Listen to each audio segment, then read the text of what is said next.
Assalamualaikum warahmatullahi wabarakatuh. Hai semua, bertemu lagi dengan saya Anur Hasana dari SMA Insan Cendekia Al-Kausar Sukabumi. Di video kali ini kita akan belajar mengenai alat pembayaran tunai dan non tunai. Selamat menyaksikan ya. Tujuan pembelajaran kali ini yang pertama, memahami konsep sistem pembayaran dan uang sebagai alat pembayaran. Yang kedua, memahami berbagai bentuk alat pembayaran non-tunai yang berlaku di Indonesia dan cara penggunaannya. Sistem pembayaran merupakan seperangkat aturan, lembaga, dan mekanisme yang dipakai untuk melaksanakan pemindahan dana guna memenuhi suatu kewajiban yang timbul dari suatu kegiatan ekonomi.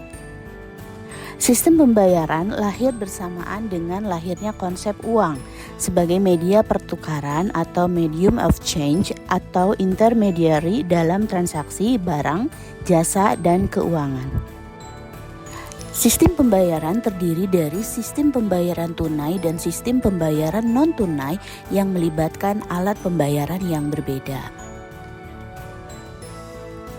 Alat pembayaran merujuk pada segala bentuk sarana yang digunakan untuk melakukan transaksi keuangan atau pembayaran atas suatu barang ataupun jasa. Selanjutnya akan dijelaskan mengenai alat pembayaran tunai dan alat pembayaran non-tunai.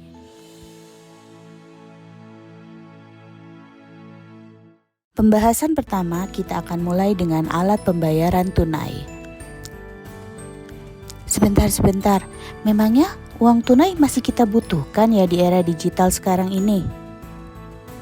Untuk tahu jawabannya, silakan disimak video berita berikut ini. Sayur 19 5.000 ya, kami. Kecanggihan teknologi dan kesadaran peralihan digital jelas terlihat di pusat ibu kota Jakarta. Namun, di sudut ibu kota masih ada masyarakat pengguna tunai yang bahkan belum tersentuh teknologi finansial seperti perbankan. Masih ada masyarakat yang menggantungkan hidupnya dengan bertransaksi secara tunai. Seperti salah seorang pedagang sayur keliling Supeni yang bahkan belum memiliki rekening bank. Kurang tahu kalau begitu, nggak pernah pakai gitu. Nggak pernah pakai ya berarti? Paling buat les, nggak pernah pakai deh. Kalau beli pulsa listrik aja kita uang tunai. Dompet, di dompet dibawa aja buat modal-modal. Ya minim aja buat makan, yang penting makan, duit berputar gitu aja. Pengen. Jadi saya masih kepengen pakai uang tunai, belum kepikiran yang pakai OVO, terus apa itu ATM, online gitu nggak, kita tunai aja gitu.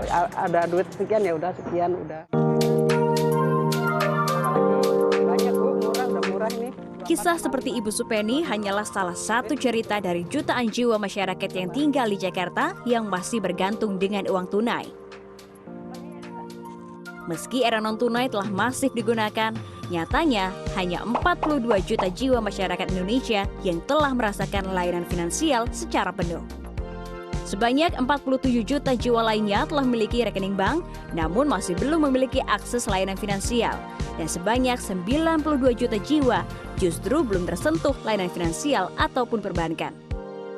Tak dapat dipungkiri, meski uang elektronik yang masif digunakan, kehadiran uang tunai tetap menjadi kebutuhan.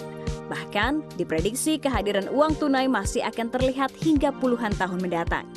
Saya membayangkan ya, dalam waktu 10 tahun ke depan ataupun 20 tahun ke depan, yang namanya uang fisik atau fiat money itu masih tetap ada. Kenapa saya mengatakan begitu? Sederhana saja kalau kita lihat di negara-negara yang quote-unquote kita pandang sudah maju dari sistem pembayarannya, yang namanya uang fiat money, uang kertas, uang logam lah gampangnya kita menyebutnya begitu, itu masih tetap ada. Ini tentunya seiring dengan struktur masyarakatnya juga. Ya. Tidak seluruhnya bisa menerima, belum bisa menerima pembayaran yang sifatnya non tunai. Ya. Aktivitas jual beli dengan sistem tunai masih menjadi primadona di beberapa warung-warung kecil hingga pedagang keliling. Tak ayal masih banyak masyarakat yang membutuhkan uang tunai untuk bertransaksi. Hadirnya uang elektronik dan dompet digital juga membuat dompet semakin tipis karena tak perlu lagi menyimpan banyak uang tunai. Ternyata masih banyak masyarakat yang membutuhkan alat tunai ya. Kalau kalian biasanya menggunakan uang tunai untuk apa saja nih? Silahkan tuliskan di kolom komentar ya. Selanjutnya kita akan masuk pada penjelasan kedua, yaitu alat pembayaran non-tunai. Berdasarkan data Bank Indonesia, sepanjang bulan Agustus 2023, nilai transaksi belanja menggunakan uang elektronik atau e-money atau pembayaran non-tunai secara nasional mencapai 38,5 triliun rupiah.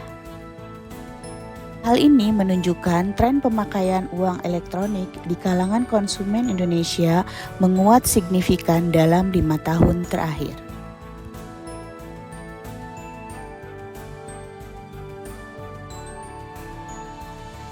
Pada video berikutnya, kita akan mendengarkan penjelasan mengenai alat pembayaran non-tunai. Mengenal lebih dekat pembayaran digital. Pernahkah Anda merasa kerepotan menerima pembayaran menggunakan pecahan uang kecil dan harus menyiapkan uang kembalian? Kini Anda tidak perlu repot lagi karena sudah ada metode pembayaran secara non-tunai dan digital. Saat ini, perkembangan teknologi membuat seluruh kalangan merchant beradaptasi menerima pembayaran digital, mulai dari kantin sekolah, warung, minimarket, hingga pusat perbelanjaan mal. Pembayaran digital saat ini dapat berupa pembayaran dengan kartu ATM atau debit, uang elektronik, hingga mobile banking. Kartu debit adalah sebuah kartu pembayaran berbasis elektronik yang diterbitkan oleh pihak bank. Kartu ini bisa berfungsi sebagai pengganti cara pembayaran tunai. Jumlah uang yang bisa Anda belanjakan adalah jumlah saldo dana di dalam rekening tabungan. Selain untuk melakukan pembayaran, kartu debit juga digunakan untuk penarikan uang tunai secara instan karena fungsinya sebagai kartu ATM untuk menarik tunai. Uang elektronik didefinisikan sebagai alat pembayaran dalam bentuk elektronik di mana nilai uangnya disimpan dalam media elektronik tertentu. Penggunanya harus menyetorkan uangnya terlebih dahulu kepada penerbit dan disimpan dalam media elektronik sebelum menggunakannya untuk keperluan transaksi. Ketika digunakan, nilai uang elektronik yang tersimpan dalam media elektronik akan berkurang sebesar nilai transaksi dan setelahnya dapat mengisi kembali atau top up. Mobile banking adalah sebuah layanan yang disediakan oleh bank untuk melakukan berbagai transaksi perbankan melalui berbagai fitur yang ada dalam ponsel pintar. Layanan mobile banking meliputi cek saldo, transfer uang, mencetak mutasi rekening, melakukan cek dan pembayaran kartu kredit atau tagihan lainnya.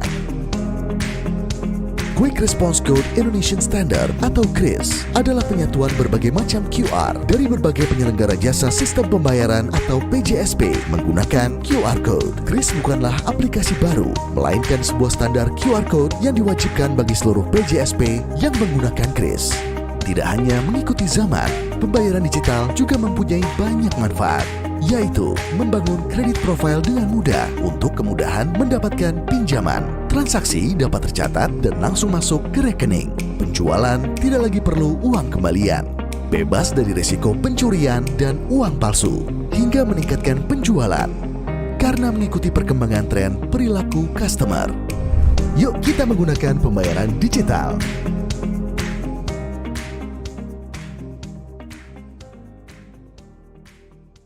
Sudah cukup jelas kan? Terima kasih sudah menyaksikan video ini. Sampai jumpa kembali di video selanjutnya. Assalamualaikum warahmatullahi wabarakatuh.